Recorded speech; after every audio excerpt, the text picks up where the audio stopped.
مصلحا ومجددا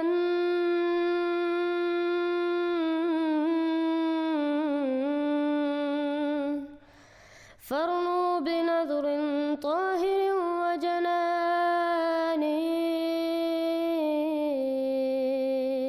امام مہدی کا آنا کب ہے یہ مجھے نہیں پتا، 2 سال میں آنا ہے کہ 100 سال میں آنا ہے کہ 1000 سال میں، اس کا علم نہیں ہے، یہ اللہ میرا جانتا ہے، کوئی نہیں جانتا.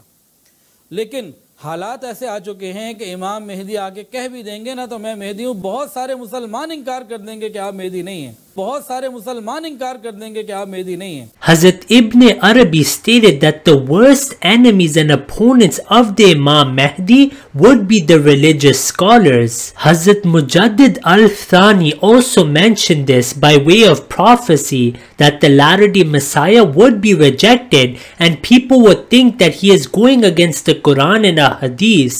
This was also said by Nawab Siddiq Hasan Khan Sahib, and such narrations are also present in the books of the Shia.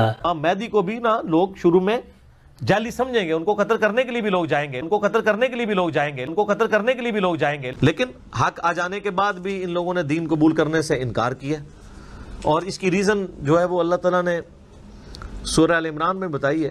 ان الدین عند اللہ الاسلام، بے شک اللہ کے حضور ایکسیپٹیبل دین قیامت کے دن اسلام ہے. اور پھر اللہ تعالیٰ فرماتا ہے کہ اسلام کے آ جانے کے بعد جو یہود و نصارہ نے اس دین کے ساتھ اختلاف کیا تو وہ بغیم بینہم کی وجہ سے، آپس کی ضد کی وجہ سے کیا. یہ ضد اتنی بری چیز ہے کہ وقت کا پیغمبر موجود ہو تب بھی انسان کو بات سمجھ نہیں آتی.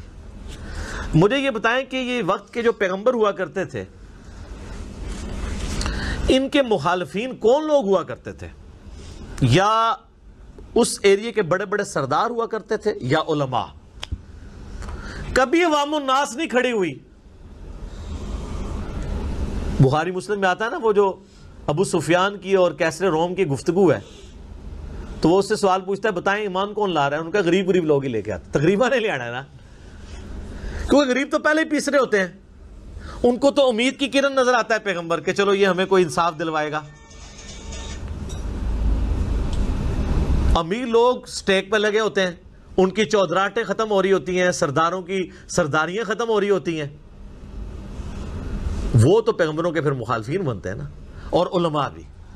حضرت عیسیٰ علیہ السلام کی مخالفت کس نے کی تھی؟ علماء یہود نے.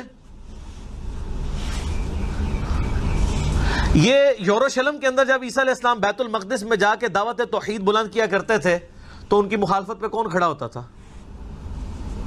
علماء یہود. تو مولوی اتنی پیڑی شاہ ہے کہ پیغمبروں کے خلاف کھلو جاتا ہے. Point to be noted. اور یہ اتنی بری کیٹیگری ہے کہ ان کو پیغمبر بھی آ کے سمجھائے نا تو یہ بات نہیں ماننے کے لیے تیار ہوتے ہیں، الٹا یہ انبیاء کی توہین کرنا شروع کر دیتے ہیں. ہمارے نبی علیہ السلام کی مخالفت کس نے کی ہے مدینے میں؟ پہلے اوس اور خزرج کو یہ یہودی کہا کرتے تھے کہ وہ آخری نبی آئیں گے تو ہم ان کے ساتھ مل کے تمہارے ساتھ قتال کریں گے، پوری دنیا پہ ہماری حکومت ہوگی. اور جب نبی علیہ السلام آ گئے تو یہ یہودی مخالف ہو گئے. تو یہود کے علماء تھے. کیوں؟ وہ کہتے تھے کل کا چھوکرا آ کے میں سمجھا رہا ہے. نبی علیہ السلام تو ان کے بچوں کی جگہ تھے نا. جہاں 70-80 سال کے سفید داڑھیوں والے مولوی بیٹھے ہوں یہودیوں کے، وہاں ایک 50 سال کا کالی داڑھی والا بندہ چلا جائے تو وہ بچے ہی ہیں کہیں گے یہ کالی داڑھی والا سفید داڑھی، اتنے بڑے بڑے بزرگ پاگل ہیں.